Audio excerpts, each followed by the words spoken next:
Dalam dinamika Islam di Indonesia, perbedaan manhaj atau metodologi beragama kerap melahirkan gesekan.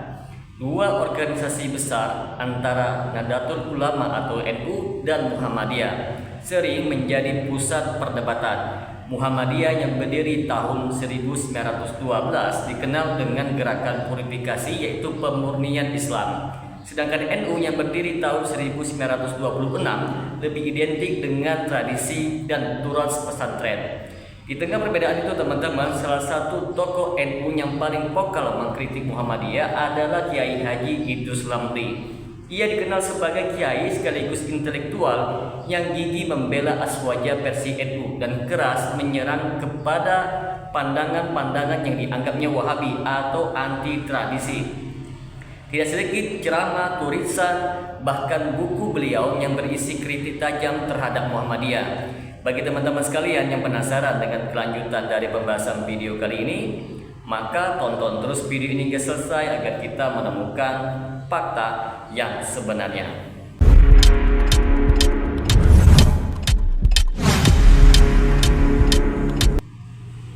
Assalamualaikum warahmatullahi wabarakatuh. Jumpa lagi dengan saya Rio Mulyadi di channel Manhaj Dakwah. Pada episode kali ini kita akan membahas tentang fakta kebencian Idrus Ramli terhadap Muhammadiyah. Muhammadiyah ini memang setengah Wahabi. Kok setengah Wahabi? Saya baca putusan tarjih Muhammadiyah.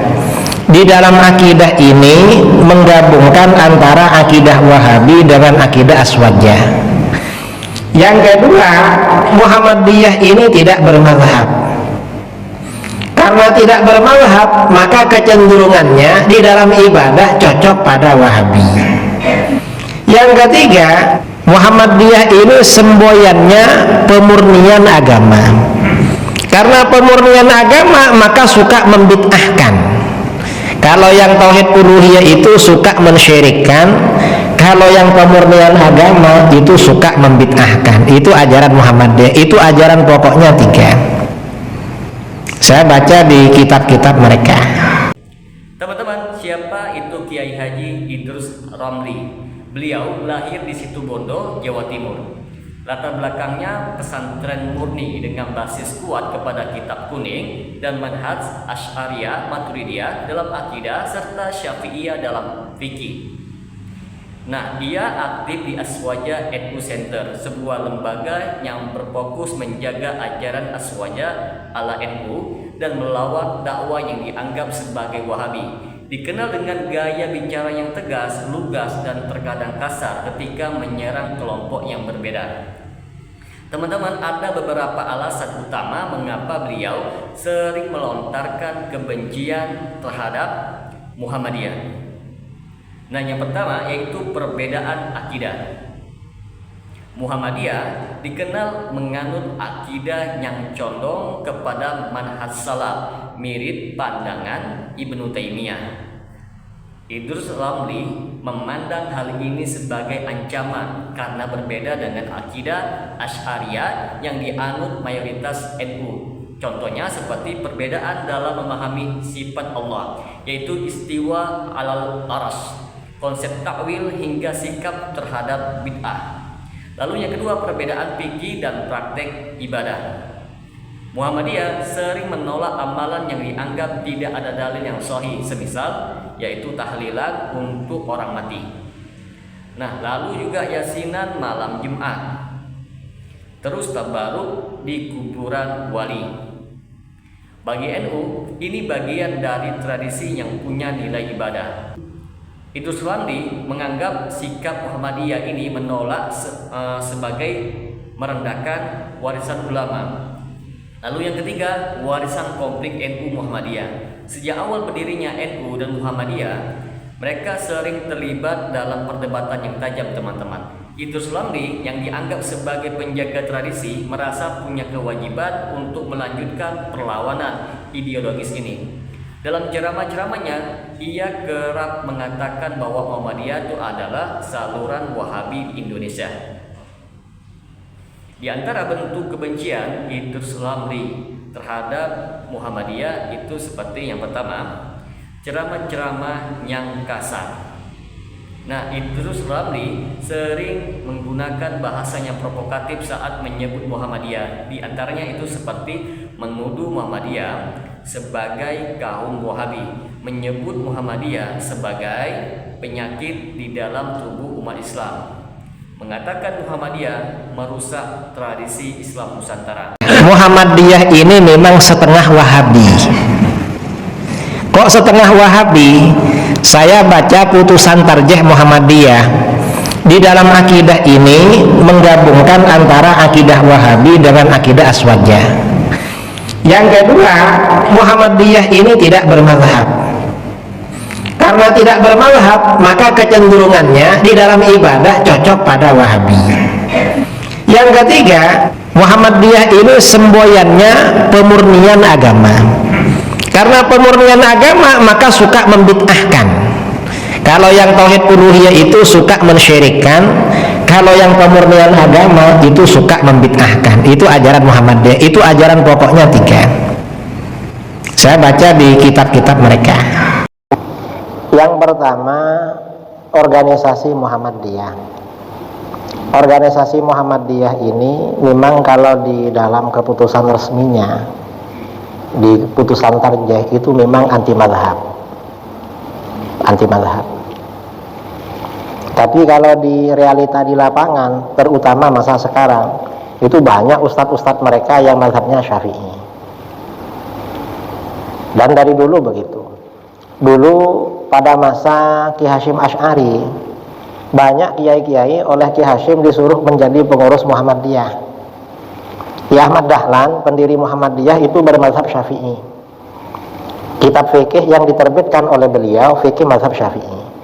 Setelah beliau wafat, Muhammadiyah ini krisis kiai. Akhirnya dulu banyak kiai-kiai suruh masuk ke Muhammadiyah. Lalu yang kedua, tulisan dan buku.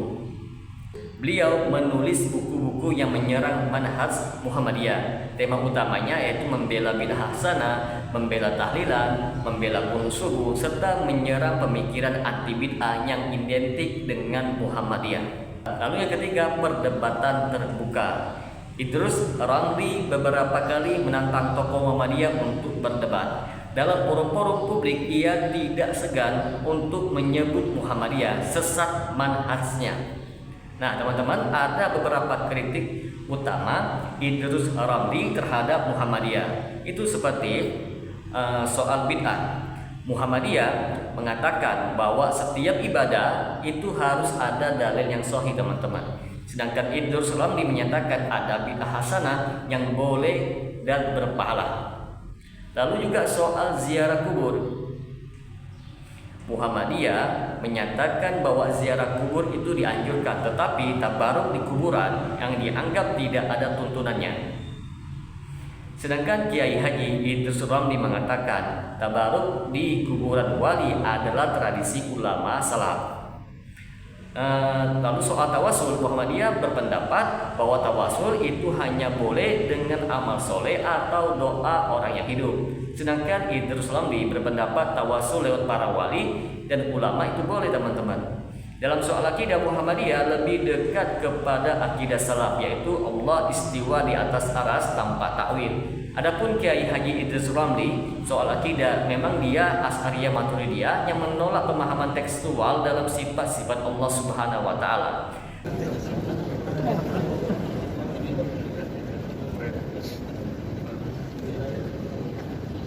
Teman-teman, terdapat dampak kebencian Idrus Ramli terhadap Muhammadiyah yang perlu untuk kita ketahui. Itu seperti yang pertama, memperuncing polarisasi. Ceramah-ceramah beliau membuat jarak antara warga NU garis tradisi dengan Muhammadiyah itu semakin melebar. Lalu yang kedua, menumbuhkan permusuhan di akar rumput. Nah, sebagian santri NU yang mendengar ceramah kiainya yaitu Idrus Ramli jadi membenci Muhammadiyah, bahkan menganggap bahwa mereka itu sesat. Yang ketiga, meningkatkan perdebatan di media sosial. Perlu kita ketahui, teman-teman, potongan video Idrus Ramli yang menyerang Muhammadiyah sering sekali viral, memancing respon keras dari warga Muhammadiyah itu sendiri. Lalu bagaimana tanggapan dari Muhammadiyah itu sendiri? terhadap fitnahnya Kiai Haji Idrus Ramli. Muhammadiyah jarang sekali membalas dengan cara yang frontal. Namun tokoh-tokoh Muhammadiyah seperti Ahmad Dahlan Basirun, Samsul Anwar atau Haidar Nasir sering menjawab secara akademik.